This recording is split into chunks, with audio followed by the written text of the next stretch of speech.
दर्शकबिंद हमर पृष्ठभूमि में देख सकते छी तीन टा मरबा जगह छै।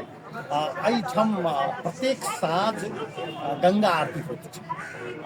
गंगा आरती जनकपुर गंगा सागर पर होवला आरती है। एहिमे एक संग माता गंगा के, माता जानकी के, महादेव के तीन गोटे के एक संगे आरती होइ छै।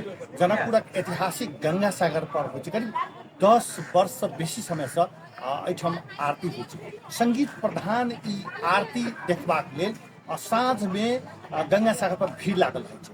ओना साँझ में तो आरती देखबाक लेल भीड़ लागल रहै छै, लेकिन दिन भरि भोर से लऽ कऽ साँझ धरि जखन आरती नहीं शुरू भेल रहै छै ताहिमे युवा युवती सबके देख सकै छी जे फोटो खिंचाबे वाला सबके भीड़ रहै छै। ई एकटा दर्शनीय स्थल भऽ गेल छै। जानकी मंदिर, राम मंदिर, रंगभूमि, संकट मोचन के बाद यदि कहबै तो सबसे बेसी भीड़ हो वाला स्थान यह गंगा सागर है। एहिठाम आके आरती साँझ में होइ छै। खासकर गंगा सागर पर नहाय वाला के सेहो भीड़ रहे छै।